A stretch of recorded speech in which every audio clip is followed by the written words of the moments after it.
ನಮಸ್ಕಾರ ಸ್ನೇಹಿತರೆ, ಎಲ್ರಿಗೂ ಹೊಸ ವರ್ಷದ ಶುಭಾಶಯಗಳು.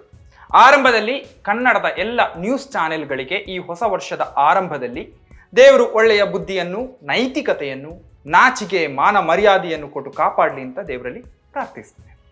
ಎಲ್ಲ ವರ್ಷದಂತೆ ಹೊಸ ವರ್ಷ ಬಂದಾಗ ಬೆಂಗಳೂರಿನ MG ರೋಡಿನ church street, brigade road, Koramangala, Indiranagar, white field ಸಾವಿರ ಸಂಖ್ಯೆಯ ಜನರಿಂದ ತುಂಬಿ ತುಳುಕ್ತದೆ. ಕಾಲಿಡೋದಕ್ಕೆ ಕೂಡ ಅಲ್ಲಿ ಜಾಗ ಸಿಗೋದು ಕಷ್ಟ. ಇವರೆಲ್ಲರ ಮಧ್ಯೆ ಅಲ್ಲಲ್ಲಿ ನಮ್ಮ ಕೆಲವು ಟಿವಿ ಚಾನೆಲ್ಗಳ ವರದಿಗಾರರು ಕ್ಯಾಮರಾವನ್ನು ಹಿಡ್ಕೊಂಡು ಹೆಂಗಸರ ಮೇಲೆ ದೌರ್ಜನ್ಯ ಎಸಗೋದಕ್ಕೆ ಕಾಯ್ತಾ ಕೂತಿರ್ತಾರೆ. ಹುಡುಗಿಯರು ಪಬ್ಗೆ ಹೋಗಿ ಹೊರಗೆ ಬರುವಾಗ ಅವರ ಕಡೆಗೆ ತಮ್ಮ ಲಜ್ಜೆಗೆಟ್ಟ ಕ್ಯಾಮರಾಗಳನ್ನ ತಿರುಗಿಸಿ ಝೂಮ್ ಮಾಡಿ ಅವರ ದೇಹವನ್ನ, ಮುಖವನ್ನ ತೋರಿಸಿ ಕಿತ್ತೋಗಿರೋ ಲೈನ್ ಹಾಕಿ ಟಿವಿಯಲ್ಲಿ ತೋರಿಸ್ತಾರೆ. MG ರೋಡ್ನಲ್ಲಿ ಕುಡಿದು ನ್ಯೂ ಇಯರ್ ಸೆಲೆಬ್ರೇಟ್ ಮಾಡುವ ಹುಡುಗರು ಈ ಹುಡುಗಿಯರಿಗೆ ಏನು ಉಪದ್ರವನ್ನ ಮಾಡದೇ ಇದ್ರೂ ಕೂಡ ಕನ್ನಡದ News 5, News 6, News 18, News 9, Public, Republic ಇವರೆಲ್ಲರ ಕ್ಯಾಮರಾಮ್ಯಾನ್ಗಳು, ವರದಿಗಾರರು ಹಸಿದ ಬೀದಿ ನಾಯಿಗಳಂತೆ ಅವರ ಮೇಲೆ ಎರಗಿ ತಮ್ಮ ಕ್ಯಾಮರಾಗಳಲ್ಲಿ ಆ ಹೆಂಗಸರನ್ನ ಸೆರೆ ಹಿಡಿತಾರೆ. ಟಿವಿಗಳಲ್ಲಿ ಹುಡುಗಿಯರ ಮುಖವನ್ನ, ದೇಹವನ್ನ ಝೂಮ್ ಮಾಡಿ ತೋರಿಸ್ತಾರೆ. ಅಲ್ಲಿಗೆ ನಮ್ಮ ಸಂವಿಧಾನದ 5, 6ನೇಯೋ ಕಂಬ ಅಂತ ಕರೆಸಿಕೊಳ್ಳುವ ಮಾಧ್ಯಮಗಳು ಬಹಿರಂಗವಾಗಿ ನಾಗರಿಕರ ಪ್ರೈವೇಸಿಯ ಹಕ್ಕನ್ನ ಧ್ವಂಸ ಮಾಡಿ ವಿಕೃತಿಯನ್ನ ಮೆರೀತವೆ.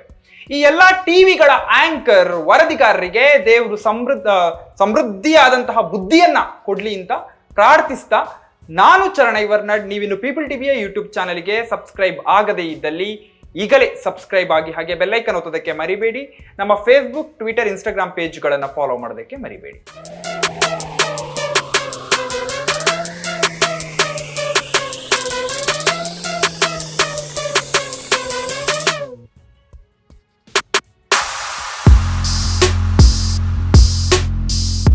ಎಸ್ ಸ್ನೇಹಿತರೆ, ಹೊಸ ವರ್ಷ ಬಂದಿದೆ. 2025 ಹೋಗಿ 2026 ಬರ್ತಾ ಇದೆ. ಕಣ್ಣು ಮುಚ್ಚಿ ಬಿಡುವಾಗ 2027 ಕೂಡ ಬಂದಿರ್ತದೆ. ಟೈಮ್ ತುಂಬಾ ಫಾಸ್ಟ್ ಆಗಿ ಓಡುವ ಹಾಗೆ ನಮಗೆ ಕಾಣುತ್ತದೆ. ಪ್ರತಿ ಬಾರಿ ನ್ಯೂ ಇಯರ್ ಬಂದಾಗ ನನಗೆ ಅತ್ಯಂತ ಅಸಹ್ಯವಾಗಿ ಕಾಣುವವರು ಕನ್ನಡದ ಟಿವಿ ಚಾನೆಲ್ನವರು. 2024 ಹೋಗಿ 25 ಬಂದಾಗ ಕನ್ನಡದ ಟಿವಿ ಚಾನೆಲ್ಗಳು ರೋಡಿನಲ್ಲಿ ಹೆಂಗಸರ ಮೇಲೆ ನಡೆಸಿದ ದೌರ್ಜನ್ಯದ ಬಗ್ಗೆ ನಾವೊಂದು ವಿಡಿಯೋವನ್ನ ಕೂಡ ಈ ಹಿಂದೆ ಮಾಡಿದ್ದೆವು. ಕೂಡಿದು ತೂರಾಡಿದ ಕನ್ನಡದ ಮಾಧ್ಯಮಗಳು ಅಂತ. ಈ ವಿಡಿಯೋದ ಲಿಂಕ್ ಅನ್ನ ನಾವು ಡಿಸ್ಕ್ರಿಪ್ಷನ್ ನಲ್ಲಿ ಕೊಡ್ತೇವೆ. ಕಳೆದ ವರ್ಷ ಕನ್ನಡದ ಟಿವಿ ಚಾನೆಲ್ಗಳು ಯಾವ ರೀತಿಯೆಲ್ಲ ವ್ಯಭಿಚಾರ, ದೌರ್ಜನ್ಯ ಎಸಗಿದ್ದವು ಅಂತ ವಿಸ್ತೃತವಾಗಿ ಆ ವಿಡಿಯೋದಲ್ಲಿ ನಿಮ್ಮ ಮುಂದೆ ಇಟ್ಟಿದ್ದೆವು. 2026 ಬರ್ತಾ ಇದೆ. ಹೊಸ ವರ್ಷದ ದಿನ ಬೆಂಗಳೂರಿನ brigade road, church street, Koramangala, ಆಮೇಲೆ ಈ ವೈಟ್ ಫೀಲ್ಡ್ ಇಲ್ಲೆಲ್ಲ ಈ ಟಿವಿಗಳ ವರದಿಗಾರರು ನಡು ರೋಡಿನಲ್ಲಿ ಮಹಿಳೆಯರ ಮೇಲೆ ದೌರ್ಜನ್ಯ ಎಸಗೋದಕ್ಕೆ ಸಿದ್ಧರಾಗಿದ್ದಾರೆ. ಹೆಂಗಸರ ಹಿಂದೆ ಅಟ್ಟಾಡಿಸಿಕೊಂಡು ಹೋಗಿ ಅವರ ಮುಖದ ಮೇಲೆ ಕ್ಯಾಮರಾ ಇಟ್ಟು ರೆಕಾರ್ಡ್ ಮಾಡೋದಕ್ಕೆ ರೆಡಿ ಆಗ್ತಾ ಇದ್ದಾರೆ. ಹಿಂದಿನ ವರ್ಷ ಹೆಂಗಸರನ್ನೇ ಟಾರ್ಗೆಟ್ ಮಾಡಿದ್ದರು. ಅವರ ಖಾಸಗಿತನವನ್ನ ಧ್ವಂಸ ಮಾಡಿ ಅವರ ದೇಹವನ್ನ ಟಿವಿಯಲ್ಲಿ ಝೂಮ್ ಮಾಡಿ ತೋರಿಸಿದ್ರು. ಅಷ್ಟು ವಿಕೃತರು ನಮ್ಮ ಕನ್ನಡದ ಟಿವಿಗಳಲ್ಲಿ ಕೆಲಸ ಮಾಡೋರು. ಇದನ್ನೆಲ್ಲ ಇವರು ಪತ್ರಿಕಾ ಧರ್ಮ ಅಂತ ಕರೀತಾರೆ. ಕಳೆದ ವರ್ಷ ನ್ಯೂಸ್ 18 ಕನ್ನಡ, TV9 ಕನ್ನಡ ಮತ್ತೆ ಪವರ್ ನ್ಯೂಸ್ ನಂತಹ ಕಿತ್ತೋಗಿರೋ ಚಾನೆಲ್ಗಳು ಮಾಡರ್ನ್ ಬಟ್ಟೆಗಳನ್ನ, ಉಡುಪುಗಳನ್ನ ಧರಿಸಿದ ಮಹಿಳೆಯರು ಪಬ್ಗಳಿಂದ ಹೊರಗೆ ಬರುವಾಗ ಅವರ ದೇಹದ ಮೇಲೆ ಕ್ಯಾಮರಾ ತಿರುಗಿಸಿ ರೆಕಾರ್ಡ್ ಮಾಡಿ ಆ ರಾ ಫುಟೇಜ್ ಅನ್ನ ಟಿವಿಗಳಲ್ಲಿ ತೋರಿಸಿ ತಮ್ಮ ಘನಂದಾರಿ ಕೆಲಸವನ್ನ ಜಗಜ್ಜಾಹೀರು ಮಾಡಿದ್ರು. ಆಮೇಲೆ ಆ ಕ್ಲಿಪ್ಗಳನ್ನ ಎಕ್ಸ್, ಫೇಸ್ಬುಕ್, ಇನ್ಸ್ಟಾದಲ್ಲೆಲ್ಲ ಹಾಕಿ ವಿಕೃತಿಯನ್ನ ಮೆರೆದಿದ್ವು. ಎಲ್ಲಾ ವಿಡಿಯೋಗಳಿಗೆ ಸೆಕ್ಷುವಲ್ ಲಿಂಕ್ ಇರುವಂತಹ ಟೈಟಲ್ಗಳನ್ನ ಕೊಟ್ಟು ಬಹುತೇಕ ಟೈಟಲ್ಗಳು ಮಹಿಳೆಯರನ್ನೇ ಟಾರ್ಗೆಟ್ ಮಾಡಿ ಅವರು ಹಾಕಿದ್ರು. ಫುಲ್ ಟೈಟ್ ಹೆಂಗಸರ ಡ್ಯಾನ್ಸ್, ಫುಲ್ ಟೈಟ್ ರೋಡಿನಲ್ಲಿ ಬೀಳ್ತಾ ಇರುವ ಜೋಡಿ, ಇದೆಲ್ಲ ಇವರು ಕೊಟ್ಟಿರುವಂತಹ ಟೈಟಲ್ಗಳು. ಈ ಟಿವಿ ಚಾನೆಲ್ಗಳ ಕ್ರಿಮಿಕೀಟಗಳು ಹೆಂಗಸರನ್ನ ಬೆನ್ನಟ್ಟಿ ವಿಡಿಯೋ ಮಾಡಿದ್ವು. ಅವರು ತಮ್ಮ ಮುಖವನ್ನ ಮುಚ್ಚಿಕೊಂಡ್ರು ಕೂಡ ಇವರು ಬಿಡ್ಲಿಲ್ಲ. ಅವರು ವಿಡಿಯೋ ಮಾಡಬೇಡಿ ಅಂತ ಅಂಗಾರಾಚಿ ಬೇಡಿಕೊಂಡ್ರು ಕೇಳಲಿಲ್ಲ. ನಡು ರೋಡಿನಲ್ಲಿ ಕನ್ನಡದ ಕರಾಬು ಟಿವಿ ಚಾನೆಲ್ಗಳು ಹೆಂಗಸರ ಮೇಲೆ ದೌರ್ಜನ್ಯ ಎಸಗಿದ್ವು. ಈ ವಿಡಿಯೋಗಳನ್ನ ಕ್ಲಿಕ್ ಬೈಟ್ಗಳಾಗಿ ಇಳಿಸಿ ಯೂಟ್ಯೂಬ್ನಲ್ಲಿ, ಫೇಸ್ಬುಕ್ನಲ್ಲೆಲ್ಲ ಬಿಟ್ರು. ಹೀಗೆ ವರದಿಗಾರಿಕೆ ಅನೈತಿಕ ಪೊಲೀಸ್ ಗಿರಿಯಾಗಿ ಬದಲಾಯಿತು. ಕಳೆದ ವರ್ಷ ಟಿವಿ ಮಾಧ್ಯಮಗಳು ಮಹಿಳೆಯರ ಮೇಲೆ ನಡೆಸಿದ ದೈಹಿಕ ಮತ್ತೆ ಲೈಂಗಿಕ ದೌರ್ಜನ್ಯದ ಕೆಲವು ಸಂಗತಿಗಳನ್ನ ನಾನು ನಿಮಗೆ ಇವತ್ತು ಹೇಳುತ್ತೇನೆ. TV9 ಎಂಬ ಚಾನೆಲ್ಲು ಈ ಮೆಟ್ಟಿಲು ಇಳಿಯೋದಕ್ಕೆ ಸಾಧ್ಯ ಆಗ್ತಿಲ್ಲ, ಗೆಳೆಯ ಹೊತ್ಕೊಂಡು ಹೋಗ್ತಾ ಇದ್ದಾನೆ ಅಂತ ಟೈಟಲ್ ಅನ್ನ ಹಾಕಿ ಒಂದು ವಿಡಿಯೋ ಕ್ಲಿಪ್ ಅನ್ನ ಹಾಕಿತ್ತು. ಇದನ್ನ ಹಾಕುವ ಮೊದಲು ಒಂದು ಕಿತ್ತೋಗಿರೋ ಡಿಸ್ಕ್ಲೈಮರ್ ಅನ್ನ ಹಾಕಿದ್ರು. ತಾವು ನಡೆಸುವ ವ್ಯಭಿಚಾರವನ್ನ ಜನರಿಗೆ ಸುದ್ದಿ ನೀಡಲಷ್ಟೇ ಅಂತ ಸಮರ್ಥಿಸಿಕೊಂಡಿದ್ರು. ಸ್ಮೋಕ್ ಮಾಡ್ತಾ ಇರುವ ಹುಡುಗಿಯೊಬ್ಬಳ ವಿಡಿಯೋ ಹಾಕಿದ್ದ ನ್ಯೂಸ್ 18 ಎನ್ನುವ ಚಾನೆಲ್ ಅದಕ್ಕೆ ಕಿಕ್ಕಿರಿದ ಜನಗಳ ಮಧ್ಯೆ ದಮ್ ಹೊಡೆದ ಹುಡುಗಿ ಅಂತ ಅವಳ ಮುಖವನ್ನು ತೋರಿಸಿ ದೌರ್ಜನ್ಯ ಎಸಗಿತ್ತು. ಈ ರೀತಿ ವಿಡಿಯೋಗಳನ್ನ ಪ್ರಸಾರ ಮಾಡಿ ಜನರಲ್ಲಿ ದ್ವೇಷವನ್ನ ಸೃಷ್ಟಿಸುವ ಕೃತ್ಯ ಇವರದ್ದು. ಕರ್ನಾಟಕ ಪೋರ್ಟ್ಫೋಲಿಯೋ ಎನ್ನುವ ಎಕ್ಸ್ ಹ್ಯಾಂಡಲ್ ಈ ಎಲ್ಲ ವಿಡಿಯೋಗಳನ್ನ ಪೊಲೀಸ್ ಆಯುಕ್ತರಿಗೆ ಟ್ಯಾಗ್ ಮಾಡಿ ಪ್ರಚಾರ ಮಾಡಿತ್ತು. ಇಂತಹ ಕ್ರಿಂಜ್ ಎಕ್ಸ್ ಹ್ಯಾಂಡಲ್ಗಳಿಗೆ ಸೋಷಿಯಲ್ ಮೀಡಿಯಾದಲ್ಲಿರುವವರಿಗೆ ಫುಟೇಜ್ ಅನ್ನ ಕೊಡುವವರು ಇದೇ ವ್ಯಭಿಚಾರಿ ಚಾನೆಲ್ಗಳು. ಪವರ್ ಟಿವಿ ನ್ಯೂಸ್ ಎನ್ನುವ ಒಂದು ಚಾನೆಲ್ನಲ್ಲಿ ಕೆಲವು ವಿಡಿಯೋಗಳು ಪ್ರಸಾರ ಆಗಿದ್ವು. ಅದರಲ್ಲಿ ಪೊಲೀಸ್ ಸಿಬ್ಬಂದಿ ಆ ಚಾನೆಲ್ನ ರಿಪೋರ್ಟರ್ಗಳನ್ನ ಹಿಂದೆ ಸರಿಯುವಂತೆ ಕೇಳ್ಕೊಂಡ್ರು ಕೂಡ ಇವರು ಕೇಳದೆ ಆ ರಿಪೋರ್ಟರು ಹೆಂಗಸರ ವಿಡಿಯೋ ಮಾಡ್ತಾ ಇದ್ರು. ಇದರಿಂದ ಅಸಮಾಧಾನಗೊಂಡ ಮಹಿಳೆಯೊಬ್ಬರು ತನ್ನ ಇಚ್ಛೆಗೆ ವಿರುದ್ಧವಾಗಿ ತನ್ನನ್ನು ಚಿತ್ರೀಕರಿಸ್ತಾ ಇದ್ದ ಕ್ಯಾಮರಾವನ್ನ ಕಸಿದುಕೊಳ್ಳೋದಕ್ಕೆ ಪ್ರಯತ್ನಿಸಿದ್ರು. ಆದ್ರೆ ಕ್ಯಾಮರಾ ಮಾತ್ರ ರೆಕಾರ್ಡ್ ಮಾಡ್ತಲೇ ಇತ್ತು. ಇದನ್ನ ಈ ಹಿಂದೆ ನಾವು ಮಾಡಿದಂತಹ ವಿಡಿಯೋದಲ್ಲಿ ತೋರಿಸಿದ್ವಿ. ಅದರ ಲಿಂಕ್ ಅನ್ನು ನಾವು ಡಿಸ್ಕ್ರಿಪ್ಷನ್ ನಲ್ಲಿ ಕೊಟ್ಟಿದ್ದೇವೆ. ಪ್ರತಿ ವರ್ಷ ಸಾರ್ವಜನಿಕವಾಗಿ ಕನ್ನಡದ ನ್ಯೂಸ್ ಚಾನೆಲ್ಗಳು ಮಹಿಳೆಯರ ಮೇಲೆ ದೌರ್ಜನ್ಯ ಎಸಗ್ತಾ ಬಂದಿವೆ. ಅನೇಕರು ಇದು ಮಾಧ್ಯಮದ ಜವಾಬ್ದಾರಿ, ಇವರು ಮಾಡಲೇಬೇಕಾದಂತಹ ಕೆಲಸ, ಈ ಹೆಂಗಸರಿಗೆ ಏನು ಬಂದಿದೆ ರೋಗ ಅಂತೆಲ್ಲ ಸಮರ್ಥಿಸಿಕೊಳ್ತಾ ಇದ್ದಾರೆ.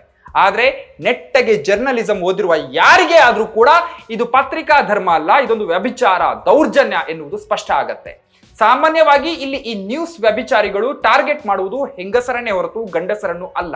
ಹೆಂಗಸರು ಕುಡಿದ್ರೆ ದಮ್ ಹೇಳಿದ್ರೆ ಸಮಸ್ಯೆ ಇವರಿಗೆ. ಸ್ವಾಮಿ, ಪಬ್ಲಿಕ್ ನಲ್ಲಿ ಅವರು ದಮ್ ಹೇಳಿದ್ರೆ ಪೊಲೀಸರು ಫೈನ್ ಹಾಕ್ತಾರೆ, ಬೇಕಾದ್ರೆ ಸರಿಯಾದ ಕಾನೂನಿನ ಅಡಿಯಲ್ಲಿ ಕೇಸನ್ನ ಹಾಕ್ತಾರೆ. ನೀವ್ಯಾರು ದೊಣ್ಣೆ ನಾಯಕರು? ಟಿವಿ ಚಾನೆಲ್ಗಳು ಆ ಹೆಂಗಸರ ಖಾಸಗಿ ಸ್ಪೇಸ್ ನಲ್ಲಿ ಅವರ ಮೇಲೆ ದೌರ್ಜನ್ಯ ಎಸಗೋದಕ್ಕೆ ನೀವು ಯಾರು? ನಿಮ್ಮದು ಪತ್ರಿಕಾ ಧರ್ಮವೇ ಅಲ್ಲ. It is nothing but molestation. ಹೀಗಿರುವಾಗ ಯಾವುದೇ ಟಿವಿಯವರು ಹೆಂಗಸರ ದೇಹವನ್ನ ಝೂಮ್ ಮಾಡಿ ತೋರಿಸಿ, ಸ್ಕ್ರೀನ್ ಮೇಲೆ ಪರದೆ ಮೇಲೆ ತೋರಿಸಿ ಅದಕ್ಕೆ ಅಸಭ್ಯ ಅಶ್ಲೀಲ ಟೈಟಲ್ ಹಾಕಿ ಟಿವಿಯಲ್ಲಿ ಸೋಷಿಯಲ್ ಮೀಡಿಯಾದಲ್ಲಿ ಹಾಕಿದ್ರೆ ಅವ್ರ ಮೇಲೆ ಕೇಸ್ ಹಾಕಬಹುದು. ಭಾರತೀಯ ನ್ಯಾಯ ಸಂಹಿತದ ಸೆಕ್ಷನ್ 79 ಅಡಿಯಲ್ಲಿ ಇದು ಅಪರಾಧ ಆಗತ್ತೆ. ಯಾಕಂದ್ರೆ ಈ ಮೀಡಿಯಾದವರು ಮಾಡುವುದು ಮಹಿಳೆಯರ ಘನತೆಯ ಅವಮಾನ. ಮಹಿಳೆಯರ ಘನತೆಗೆ ಅಪಚಾರ ಎಸಗಲು ಬಳಸುವಂತಹ ಪದ, ಸನ್ನೆ ಮತ್ತೆ ಕೃತ್ಯಗಳು BNS 79 ಅಡಿಯಲ್ಲಿ ಅಪರಾಧ ಆಗತ್ತೆ. ಇವರು ಟಿವಿಯಲ್ಲಿ ಕೊಡುವ ಅಶ್ಲೀಲ ಅಸಭ್ಯ ಟೈಟಲ್ಗಳಿಗೂ ಕೂಡ ಕೇಸ್ ಹಾಕಬಹುದು. ಮಹಿಳೆಯರ ಅಸಭ್ಯ ಪ್ರಾತಿನಿಧ್ಯ ನಿಷೇಧ ಕಾಯ್ದೆ 1986 ಅಂತ ಒಂದು ಕಾಯ್ದೆ ಇದೆ. ಮಹಿಳೆಯರನ್ನ ಅಸಭ್ಯವಾಗಿ ತೋರಿಸೋದು ಅಪರಾಧ ಇದರ ಅಡಿಯಲ್ಲಿ.